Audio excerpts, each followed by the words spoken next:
खास बात की तरफ। ऐसे हालात में मैं आपको इससे पहले भी कह चुका हूं कि अपनी हिफाजत खुद इख्तियारी के लिए कुछ इशारे कहनाइए मैंने हमेशा से आपको समझाए हैं और अभी भी कोशिश करता हूं। देखते हैं आप कितने समझदार हैं।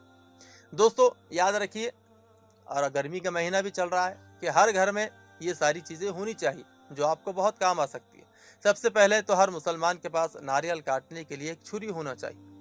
ये आपको शहर में कहीं भी कोई भी हार्डवेयर या बेचने वाले के पास या अमेज़न या फ्लिपकार्ट पर आसानी से मिल जाएगी। एक कच्चा नारियल सिर्फ 10 रुपए में आता है या 20 रुपए में आता है। आप उसे छीलने और सुराख करने के लिए उसमें ज़्यादा पैसे देते हैं, तो वो पैसे क्यों दे रहे हैं आप खुद तो छुरी लेकर खरीद लीजिए और अपने घर पर ही उसको इस्तेमाल कीजिए। समझ रहे हैं ना आप? आपको एनसीसी या पुलिस आर्मी में जाने का मौका नहीं मिला। आप बहुत सोचते थे कि आप एनसीसी या पुलिस या आर्मी में चले जाएंगे, आपकी ख्वाहिश अधूरी रह गई। अगर आप शूटिंग सीख लेते हैं तो हिम्मत ना हारे। एयरगन 0.17 जो कि मार्केट में 3 या 4 हज़ार रुपये में आती है, और नेट पर 17.0 बोर एयरगन आसानी से मिलती है। उसकी लाइसेंस की भी उसको ज़रूरत नहीं है, आप वो घर में रख सकते हैं। उसके अलावा हालात को देखते हुए आप घर में 20 किलो ब्लीचिंग पाउडर की एक बोरी रख लीजिए। 1 लीटर पानी में सिर्फ 10 ग्राम ब्लीचिंग पाउडर डाल दीजिए। ये सैनिटाइजर का बहुत ज़बरदस्त मुतबादिल। ख्याल रहे कि अगर आप गलती से 200 से 300 ग्राम उसमें डाल देंगे तो ये बहुत ख़तरनाक हो जाता है। इसके छूने से इंसानी जिल्द को शदीद नुकसान पहुंचता है, शदीद जलन होती है। समझ रहे हैं ना आप मैं क्या कह रहा हूँ?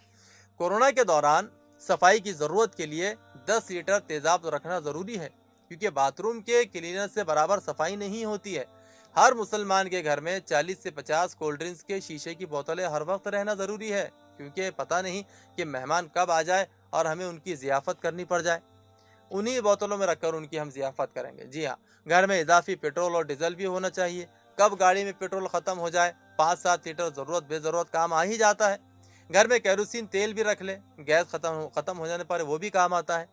और वैसे छत पर भी बहुत सारी ईंटें और शीखे, डंडे वगैरह रखना चाहिए, क्योंकि ये एक छोटा सा कमरा बनाने में काम आ सकता है। हर घर में साल भर के लिए पिसी हुई लाल मिर्चों का ज़ख़ीरा भी होना चाहिए, ताकि उसमें पता नहीं कब लॉकडाउन लग जाए, उसमें सब्जियों को झोंकने के लिए इस्तेमाल किया जा सके। और 10-12 डंडे भी होने चाहिए। जब किसी काम या तहरीक या जमाती काम के लिए झंडे लगाने हो तो ऐन मौके पर वो डंडे काम आ जाए, इसलिए पहले से इंतजाम कर लिए जाए। आप समझ रहे हैं ना मैं क्या कह रहा हूँ? बस अल्लाह से यही दुआ है कि अल्लाह ताला तमाम आलम इस्लाम की, तमाम मुसलमानों की और ख़ास तौर से भारत के मुसलमानों की हर जानिब से हिफाजत फरमाए।